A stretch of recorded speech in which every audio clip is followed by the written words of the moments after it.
Hey, Shalom, Yeshua, and stuff. It's always about giving no praise to Yahweh, Shem Yahweh Shai, Bashem Rakah Wadash, the blood of the apostles of GMS, and honesty, brothers doing the work and truth, while sincerity. I'm gonna entitle this one, wait for it, yeah, right? And that's a joke, a mocking joke, that Arkham have for these, these London broads, these, this vile, the broads that you get in this vile ass city, man, right? They're always going around with their clinkety clonk heels, going yeah, right? Yeah to fucking everything, right? And these people, they're full of pride, and they're full of shit, right? And it's come this time because it was up north, right, out of the unclean frog, one of the brothers, and was just chilling, a lot of spiritual things happening, right? And then you come back to that, you come back to Elf City, right? And I said, that was the first time I'd properly been in the city since I got back, and I was just looking at these people, and they got this countenance, this pride, that smirk. The Lord is coming back to wipe the smiles and off the pride of everyone, well, especially these women. Right, so Isaiah 32:9, rise up, ye women that are at ease, hear my voice, ye careless daughters, give ear unto my speech. Right, many days and years shall ye be troubled, ye careless women, for the vintage shall fail, the gathering shall not come. Right, so you look at all of these women on welfare, or whatever service it is that that they get from the government. All that's gonna go out the window, right? And all these women, they're careless and they're at ease because Esau, their daddy's really out here protecting them. Right? But it's gonna come a time when all those luxuries, all those goodies will no longer, you will no longer have those goodies to your hand, right? You're gonna have to fend for yourself like everyone else, right? Which is why you go and get a time. Or I'll jump up to verse 2, right? It says, Isaiah 32:2 says, and a man shall be as in a hiding place from the wind, right? And this is a man of the Lord, right? And the covert from the tempest, as rivers of water in a dry place, as the shadows of a great rock in a weary land, right? So basically, if you imagine all of those things, right?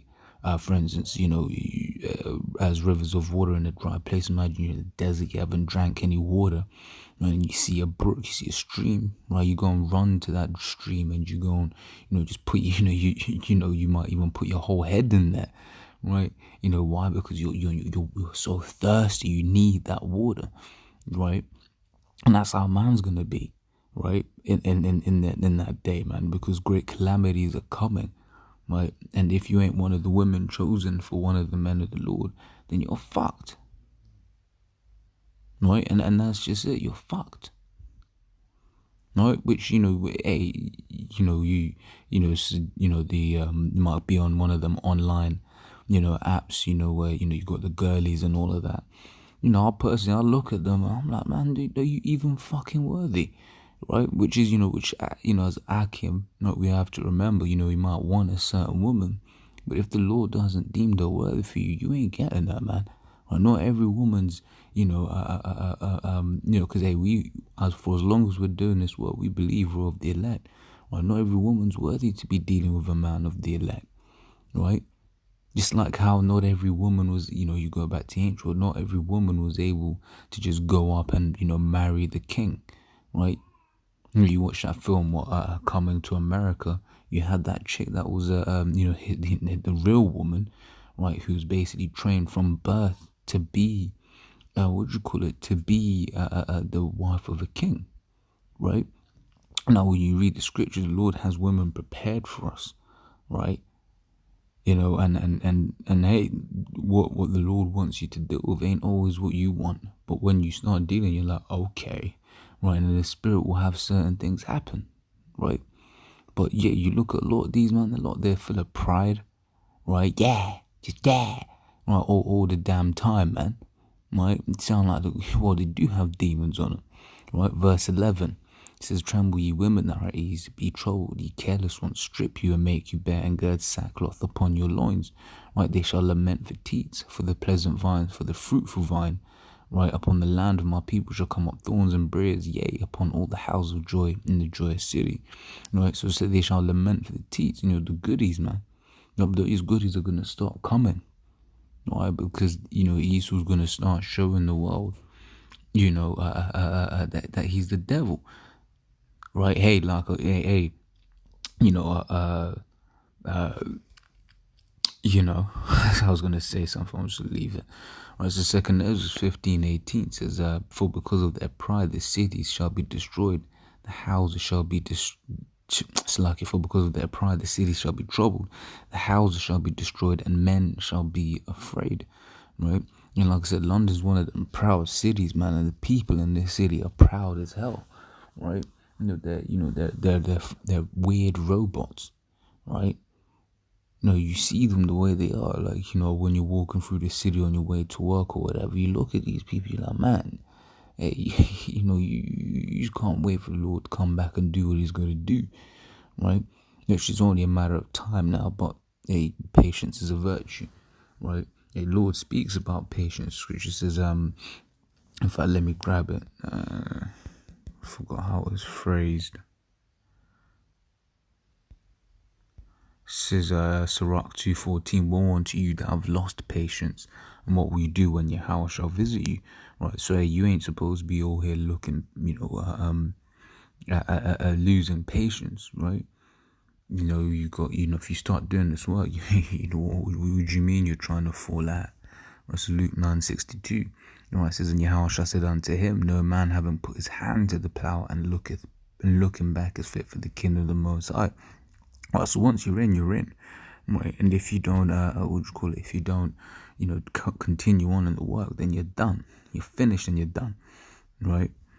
How was that phrased? I forgot how it's phrased. Let's jump on to the next precept. Right, it says Revelation 16:13. It's just an assortment of different scriptures I put together. Right, it says, and I saw 3 unclean spirits like frogs come out of the mouth of the dragon, and out of the mouth of the beast, and out of the mouth of the false prophet. Right, now these are the 3 city-states: Washington D.C., Roman Catholic Church, and London. Right, London being the financial capital. Right, and that's. London's one of them unclean frogs, which explains why this place is so nasty, right? You got 10 million people living in, a diameter of like 25 miles, roughly. Is it 25-mile diameter or 25-mile radius? I forget, right? But in what is ultimately a small place, you have countries that are, that have less people than London, right? So 10 million people all in this cesspit, this melting pot. Right, everyone here is fucking proud, man. Right, but the Lord is coming back to humble, right? The Lord is coming back to destroy, which is why, we spoke about it. Rather the scripture said in 2 Ezra 15, right? Because their pride, the city shall be troubled, right? And the ones that are going to get troubled a lot, you women, man. Right, because especially in London, you got a lot. Let's say you got a lot of proud ass women, right? And you're gonna have, Lord's gonna put the spirit on some of these guys to go buck wild, right?